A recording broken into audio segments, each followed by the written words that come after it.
Assalamualaikum warahmatullahi wabarakatuh. Perkenalkan, nama saya Aini dengan NIM 4321931002 dari mata kuliah Perekonomian Indonesia dari kampus Universitas Mercu Buana. Di sini saya ingin sedikit menjelaskan mengenai beberapa hal yang terjadi di perekonomian Indonesia saat ini.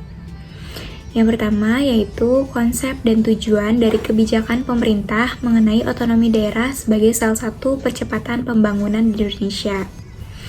Jadi untuk konsep otonomi daerah sendiri yaitu memberikan kekuasaan lebih kepada pemerintah daerah untuk mengurus urusan wilayahnya sendiri. Tujuannya tentunya pasti untuk mempercepat pembangunan di Indonesia dengan cara mendekatkan pengambilan keputusan pada tingkat yang lebih dekat, yaitu dengan masyarakat. Dengan adanya otonomi daerah, diharapkan pemerintah pusat bisa fokus pada kebijakan nasional, sementara pemerintah daerah sendiri bisa menyesuaikan langkah mereka sesuai dengan kondisi lokal. Hal ini juga bertujuan untuk meningkatkan partisipasi masyarakat dalam pengambilan keputusan, serta memberdayakan potensi lokal. Namun tentu aja dalam pengimplementasiannya ini pasti ada tantangan seperti kesenjangan antar daerah dan juga perbedaan kapasitas pemerintah daerah. Maka dari itu diperlukan koordinasi dan kolaborasi antara pemerintah pusat dan daerah supaya tujuan percepatan pembangunan bisa tercapai dengan baik. Untuk penjelasan saya ini bersumber dari beberapa jurnal ataupun dari beberapa daftar pustaka yang mungkin kalian bisa lihat.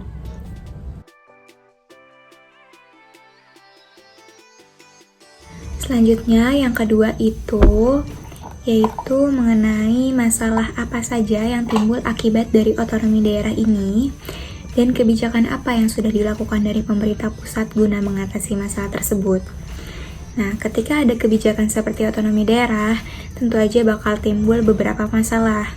Beberapa masalah yang sering muncul akibat otonomi daerah sendiri ada 3, yang dimana yang pertama itu kesenjangan pembangunan, yang dimana kadang-kadang ada daerah yang lebih maju dibandingkan dengan daerah lainnya dalam hal pembangunan ekonomi ataupun infrastruktur. Ini bisa terjadi karena perbedaan sumber daya, kapasitas pemerintah, atau aksesibilitas. Yang kedua itu ada ketimpangan pelayanan publik, yang dimana terkadang ada perbedaan kualitas pelayanan publik antara suatu daerah dengan daerah lainnya. Hal ini bisa disebabkan oleh kurangnya anggaran atau kurangnya kemampuan administratif dari pemerintah setempat. Dan yang terakhir itu korupsi dan juga penyalahgunaan wewenang. Dalam beberapa kasus, otonomi daerah juga membuka peluang bagi korupsi dan penyalahgunaan wewenang oleh pejabat di tingkat lokal. Untuk mengatasi masalah-masalah tersebut, pemerintah pusat pasti sudah melakukan beberapa kebijakan, seperti ada dana alokasi umum, yang dimana pemerintah pusat memberikan dana kepada pemerintah daerah untuk memperkuat kapasitas mereka dalam menyediakan layanan dasar kepada masyarakat. Dan yang kedua itu ada pendampingan teknis, yang dimana pusat juga memberikan pendampingan teknis kepada pemerintah-pemerintah di tingkat lokal agar mereka dapat menjalankan tugas-tugas mereka secara efektif dan juga efisien. Dan yang terakhir yaitu pengawasan ketat. Untuk mengurangi resiko, korupsi, dan penyalahgunaan wewenang, pemerintah pusat melakukan pengawasan yang lebih ketat terhadap kegiatan-kegiatan di tingkat daerah. Jadi intinya, pemerintah pusat berusaha untuk mengurangi kesenjangan antar daerah serta meningkatkan kualitas pelayanan publik melalui beberapa kebijakan tersebut. Nah, untuk sumber informasi dari masalah dan juga solusi yang pemerintah pusat sudah lakukan ini ada dari beberapa jurnal, bisa dilihat. Selanjutnya, yang ketiga itu ada penjelasan tentang kebijakan fiskal yang dilakukan oleh pemerintah guna mempercepat pembangunan struktural di Indonesia. Kebijakan fiskal sendiri adalah kebijakan yang berhubungan dengan pengelolaan pendapatan dan pengeluaran pemerintah untuk mencapai tujuan ekonomi. Dalam hal percepatan pembangunan struktural di Indonesia, pemerintah mengimplementasikan beberapa kebijakan fiskal yang dimana sudah terangkum antara lain 4 kebijakan fiskal. Yang pertama itu pengaturan anggaran, yang dimana pemerintah menetapkan alokasi anggaran yang signifikan untuk sektor-sektor pembangunan struktural seperti infrastruktur, transportasi, energi, dan industri. Hal ini bertujuan untuk mendorong pertumbuhan ekonomi jangka panjang. Yang kedua ada insentif fiskal, yang dimana pemerintah memberikan insentif pajak atau keringanan pajak kepada investor dalam sektor-sektor pembangunan struktural tertentu. Ini bertujuan agar lebih banyak investasi masuk ke sektor tersebut dan mempercepat proses pembangunan.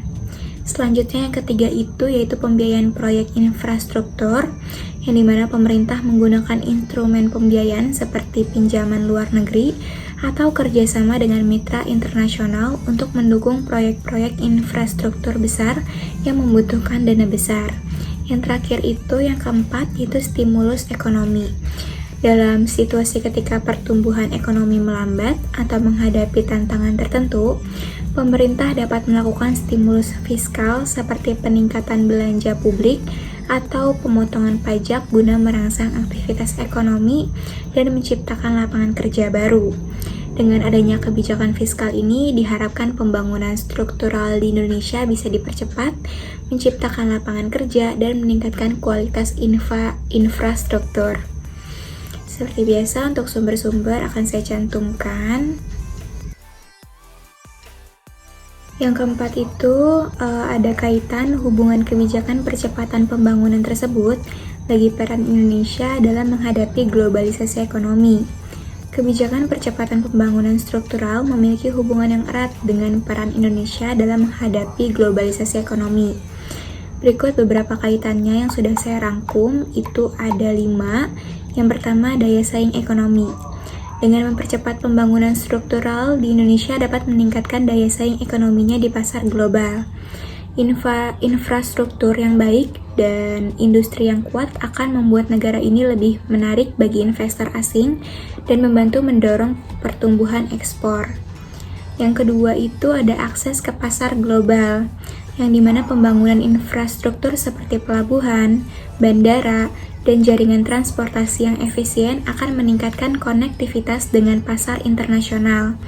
Ini memberikan aksesibilitas yang lebih baik untuk perdagangan barang dan jasa antar negara. Yang ketiga itu ada investasi asing langsung atau foreign direct investment, yang dimana kebijakan percepatan pembangunan struktural juga dapat menjadi faktor penentu dalam menarik investasi asing langsung ke Indonesia. Investor cenderung mencari negara dengan infrastruktur memadai untuk mendukung operasional bisnis mereka. Yang keempat, itu ada peningkatan kemampuan industri, yang dimana melalui kebijakan tersebut, pemerintah berusaha untuk mengembangkan sektor industri nasional agar memiliki daya saing di tingkat global. Dengan demikian, Indonesia bisa memproduksi barang-barang berkualitas tinggi dan bersaing secara internasional. Dan yang terakhir itu ada penyerapan tenaga kerja, yang dimana percepatan pembangunan struktural juga berpotensi menciptakan lapangan kerja baru bagi penduduk lokal sehingga mengurangi angka pengangguran. Hal ini penting dalam menghadapi persaingan global yang semakin ketat. Dengan menerapkan kebijakan percepatan pembangunan struktural, Indonesia dapat memperkuat posisinya di tengah dinamika globalisasi dan berkontribusi dalam perekonomian dunia. Berikut sumbernya. Untuk penjelasan yang terakhir itu ada tantangan dan hambatan di masa yang akan datang dan solusi dari saya pribadi mengenai sumber daya manusia yang berada di dalam persaingan global saat ini. Untuk tantangan dan hambatan yang mungkin dihadapi oleh sumber daya manusia dalam persaingan global di masa depan, saya merangkum ada 5. Yang pertama itu perubahan teknologi, yang dimana kemajuan teknologi terus berkembang dengan cepat, seperti kecerdasan buatan atau AI, otomatisasi, dan robotika. Sumber daya manusia perlu menghadapi tantangan ini dengan meningkatkan keterampilan digital, adaptabilitas, dan kemampuan untuk belajar secara kontinu. Yang kedua yaitu globalisasi pekerjaan. Adanya integrasi ekonomi global telah membuka akses ke pasar kerja internasional. Namun, hal ini juga berarti harus bersaing dengan talenta dari seluruh dunia. Solusinya adalah meningkatkan kompetensi profesional serta memiliki pemahaman lintas budaya yang baik. Yang ketiga itu yaitu ketidakpastian ekonomi. Fluktuasi ekonomi dapat mempengaruhi peluang karir dan stabilitas pekerjaan. Mengembangkan fleksibilitas finansial melalui pengelolaan keuangan yang bijaksana dapat membantu mengatasi ketidakpastian tersebut.